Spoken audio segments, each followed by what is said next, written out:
Assalamualaikum warahmatullahi wabarakatuh. Perkenalkan, nama saya Nurwindasari dari kelas 12 TKJA. Di sini saya akan menjelaskan materi tentang ekstensi dan dial plan server switch. Langsung saja. Pengertian ekstensi. Ekstensi yaitu label dari extension dapat berupa sebuah string berupa angka, huruf dan simbol yang ada atau pola yang harus dievaluasi secara dinamik untuk mencocokkan dengan banyak kemungkinan nomor telepon. Setiap command line yang menjadi bagian dari extension tertentu harus mempunyai label yang valid ataupun sama. Ekstensi pada server switch merupakan label dari extension yang berupa sebuah string, angka, huruf, dan simbol atau pola yang harus dievaluasi secara dinamik untuk mencocokkan dengan banyak kemungkinan nomor telepon. Dalam penggunaannya, setiap command line yang menjadi bagian dari extension tertentu harus memiliki label yang valid atau sama. Ekstensi dijalankan berdasarkan urutan-urutan dari tingkat prioritasnya. Berbeda dengan PABX, ekstensi biasanya berasosiasi dengan telepon, interface, atau menu. Ekstensi dianalogikan sebagai data klien, misalnya komputer 1 ekstensinya 001, komputer 2 ekstensinya 002, dan seterusnya. Dalam ekstensi asterisk syntax yang digunakan di file extension.conf, setiap tahapan perintah dalam sebuah ekstensi ditulis dalam format seperti extends sama dengan extensions, priority, comment, atau parameter. Kesimpulannya, setiap konteks memiliki nama. Setiap konteks dapat mendefinisikan satu atau lebih extension. Di dalam ekstensi, kita dapat memasukkan sekumpulan perintah, komponen yang membangun tahapan perintah extension. Pertama, ekstensi. Ekstensi adalah label dari ekstensi. Dapat berupa string atau pola yang harus dievaluasi secara dinamik untuk mencocokkan dengan banyak kemungkinan nomor telepon, dan setiap bagian dari ekstensi harus memiliki label yang sama. Priority biasanya berupa angka integer, adalah urutan dari perintah yang harus dijalankan dalam sebuah ekstensi. Perintah pertama yang dijalankan harus dengan prioritas 1. Jika tidak ada prioritas 1, maka asterisk tidak akan menjalankan perintah, ekstensi, dan seterusnya. 3. Komen atau perintah adalah aplikasi yang akan dijalankan oleh asterisk. 4. Parameter. Parameter adalah parameter yang harus diberikan kepada sebuah komen. Tidak semua komen atau perintah membutuhkan parameter. Beberapa perintah dapat dijalankan tanpa parameter. Pengertian dial plan. Dial plan di dalam server switch merupakan aturan yang akan dimanfaatkan oleh ekstensi untuk menghubungi sesama ekstensi atau trunk dan sebaliknya. Dial plan berfungsi sebagai routing panggilan antar ekstensi, baik yang berada di dalam IPPBX secara lokal maupun antar IPPBX atau biasanya disebut dial trunk. Dalam asterisk dial plan diprogram dalam satu file yang bernama extension.conf. Hal ini berarti setiap ekstensi dalam asterisk merujuk pada user tertentu yang telah terdaftar di asterisk tersebut, sehingga biasanya nomor ekstensi sama dengan ID user. Dial plan adalah metode yang digunakan untuk mengizinkan atau memblokir nomor telepon ke sebuah sirkuit. Untuk membuat dial plan dapat dilakukan dengan cara menetapkan nomor telepon individu untuk masing-masing pengguna. Fungsi dial plan.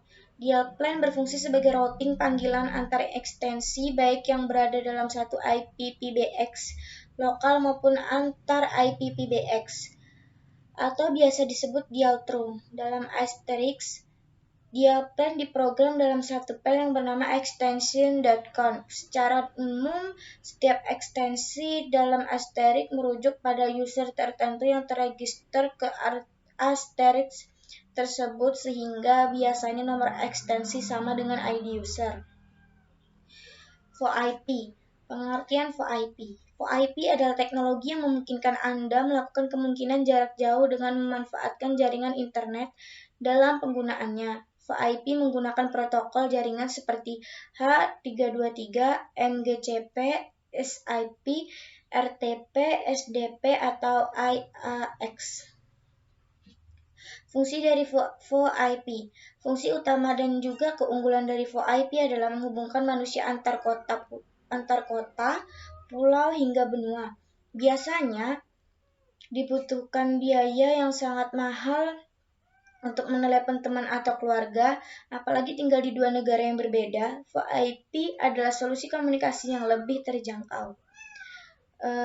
Keuntungan VoIP, biaya lebih rendah untuk sambungan langsung jarak jauh, pengguna bandwidth yang lebih kecil daripada telepon biasa, aplikasi digabung dengan jaringan telepon lokal yang sudah ada. Berbagai bentuk jaringan VoIP bisa digabungkan menjadi jaringan yang besar, infrastruktur jaringan data yang sudah ada untuk suara. Kekurangan VoIP, kualitas suara tidak sejernih jaringan PSTN. Ada jeda dalam berkomunikasi. Regulasi terbatas, berpotensi menyebabkan terhambatnya jaringan atau macet. Tidak pernah ada jaminan kualitas jika VoIP melewati internet. Peralatan relatif mahal.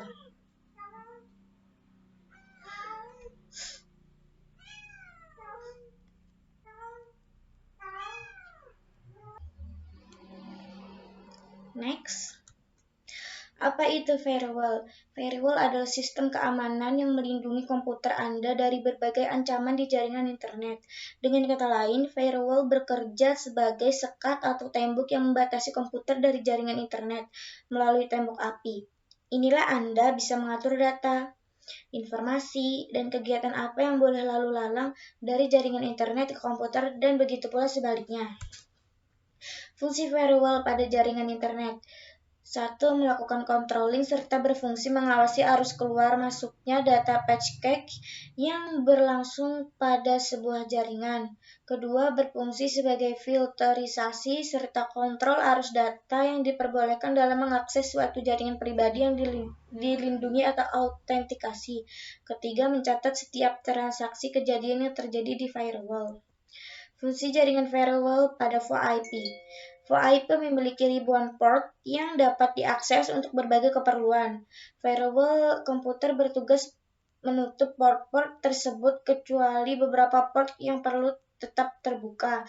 Firewall di VoIP bertindak sebagai garis pertahanan pertama dalam mencegah sebuah jenis hacking, menjaga informasi rahasia dan berharga agar tidak keluar tanpa diketahui oleh pengguna, untuk memodifikasi paket data yang datang melalui firewall.